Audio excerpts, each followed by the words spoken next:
Legal cases involving former President Trump and some of his closest associates play out in state courts, the Supreme Court, and the Court of Public Opinion. Meanwhile, as foreign aid begins to arrive in Ukraine and the Middle East, protests boil over on campuses across the U.S.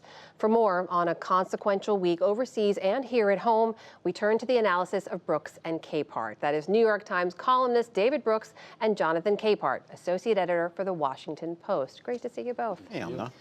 So a big week when it comes to the legal battles surrounding former President Trump. Let's start at the Supreme Court. David, justices there heard arguments about Trump's potential immunity, which his lawyers argue should be absolute. What did you take away from the arguments and the way the justices seem to be approaching this? Well, a lot of commentary on the fact that a lot of the more conservative justices didn't seem interested in Donald Trump, the case right in front of them. They were interested in the precedent. And I do find it intellectually interesting, but it was a little weird that Trump was barely mentioned in some cases.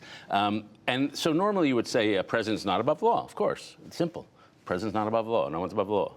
But if you look at democracies in decline, then it is a pattern that people who are in office use their power to indict and criminalize and throw in jail the people who were in office before them of the opposing party. And so we are a nation, democracy in decline. And so it does make you think, well, if the Republicans would try to indict Ali Mayorkas and impeach him, well, then maybe once they've come in office, they will criminalize some of this action. Maybe there should be some protections against that. I don't know where you would draw the line between those presidential actions which are immune to indictments and convictions and those who are not. But in a democracy in decline, you really have to think, how do we build in more guardrails so we don't start criminalizing political disagreement? How do you look at it, Jonathan? I mean, the first thing we can do as an American electorate is no longer elect someone who would crash through the guardrails, and electing other people who would enable that person to crash through the guardrails. I mean, I agree with David. The idea that the Supreme Court could possibly hand down a ruling that would force Judge Chutkan to go through the counts and figure out what are private acts and what are official acts in order to determine whether the former president is immune is insane. I mean, this country is almost 250 years old, if my math is right. Only until the election of Donald Trump have we ever had to even contemplate this question. And so until we stop electing chief executives who lack the shame gene, you know, yeah, maybe we will have to answer this question. But the fact that we are here it's really disturbing. And listening to the questioning back and forth really made me wonder whether the Supreme Court, do they really want to squander their public standing, such as it is, by handing down a decision that everyone will look at and go, what are you doing? Can I hear from both of you briefly on this? Do you think we'll get a clear answer from them on this, Jonathan? I don't think so. No, David? I don't think so either, no. Okay, moving on then. We'll come back to that. There were a few other cases I want to get your takes on as well, because they're very different. They, of course, both involve former President Trump. In New York, there is the hush money trial that's continuing that's related to a payment he made to adult actress back in 2016. We heard testimony from a tabloid publisher named David Pecker this week, confirming that he did bury stories that could have harmed then-candidate Trump. Meanwhile, in Arizona, two of Trump's closest advisors, his former chief of staff, Mark Meadows, and former attorney Rudy Giuliani, were among 18 people indicted in the fake electors scheme there to help overturn Trump's 2020 election loss to Joe Biden. David, did either of those developments in these cases, you think, change the landscape for Trump? I don't think they changed the landscape for him. I was morbidly fascinated by the tabloid publisher's testimony, because that is not the way we do journalism. Right. like paying people hush money, burying stories. It's just like a moral netherworld that Trump had entered. Somehow, when I was reminded, I was once in the 80s invited to a party opening Trump Plaza. And Trump is there with all his cronies. And I look around the room, it's all the people you think are kind of corrupt. And a buddy of mine sees me across the room, comes up to me and says, "Not indicted, not invited." And I remember thinking, like, we're really entering a different layer of New York than I was used to. And that's what we're confronting. And we've been confronting it for a bunch of years. But Jonathan, how did you look at these cases?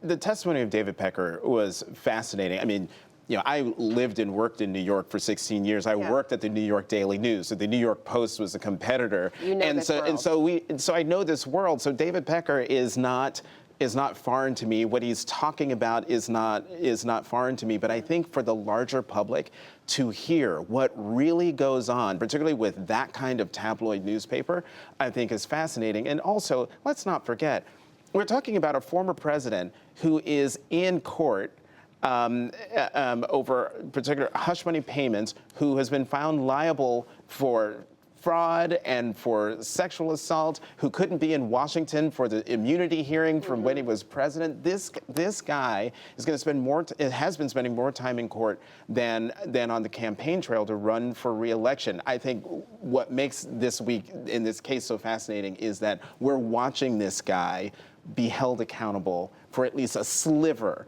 of what he has allegedly done. And meanwhile, in the New York case, we should mention he's now violated the gag order a total of 15 times. And counting, we should I say, mean, counting. is there any way for former President Trump to be reined in on that front?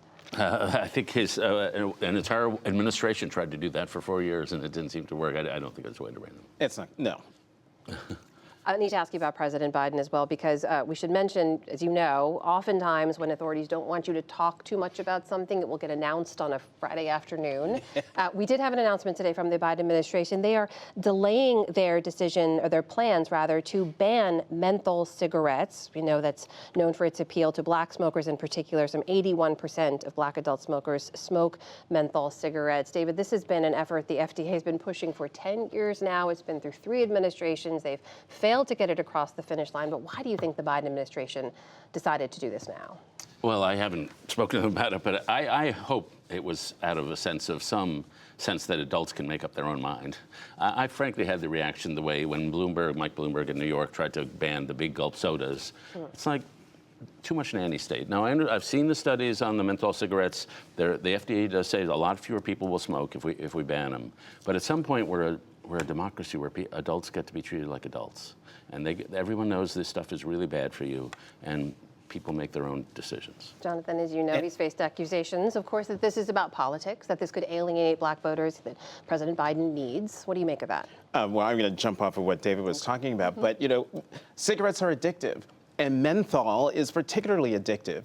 And when you're talking about an addictive substance in an addictive product that has a disproportionate impact on African Americans, well, sorry, as an African American, I look at the FDA and I say, you know what? Good for you. You should be doing this. Folks should be forced to quit, meaning this is not good for you.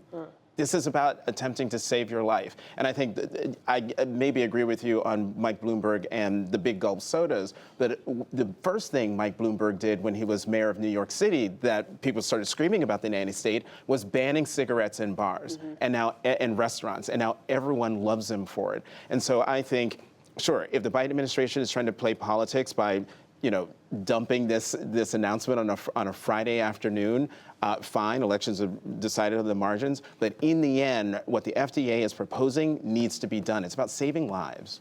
Meanwhile, as you saw earlier in the show, we continue to report on the spread of these campus protests, pro-Palestinian protests by and large, and protesting Israel's war conduct in Gaza. David, they have spread very quickly. They are sustaining on campuses. How do you look at these? I mean, should these be a sort of warning sign to the Biden administration? What do you make of how quickly and widely they've spread? I've been frustrated that people aren't making some distinctions here. So I think most of the protesters are appalled by the horrors the Palestinians are suffering, and they're well motivated by compassion. There are some people who are probably hard left people, and they get to have their views. There are a lot of people who are anti-Semitic and violent. And so you should not be able to say, as one of the Columbia students said, Zionists don't deserve to live. If that happens, you should be expelled. And so in my view, they should let them protest. But if somebody says something, go back to Poland, or even a pro-Palestinian or pro-Israeli, go back to Gaza, that's ruining the community of the campus. And so those people should be expelled. So that's the distinction that should be made. And somehow the people who are really threatening the community by threatening violence, they're not being expelled. And I think that would have the deterrent effect that would separate really the bad actors from the people who are just well motivated to try to save lives.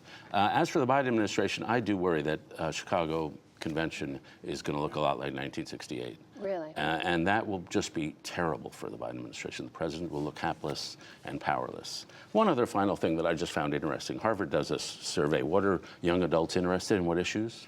Israel-Gaza is 15 out of 16. And so a lot of people I know are passionately on both sides of this issue. Yeah.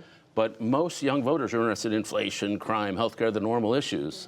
And so it's important for us, especially those of us who are in educated circles, not to generalize from our own immediate experience, because a lot of people are thinking about very different things than this.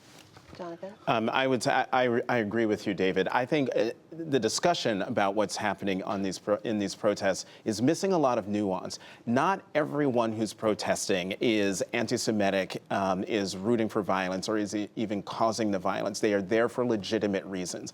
And I agree with David. If a person of the college community is disrupting and saying racist, anti-Semitic things, then yes, they should be expelled. But we also should be mindful that who are these people who are saying these things? Some might be members of the university or college community, but some could be from the outside.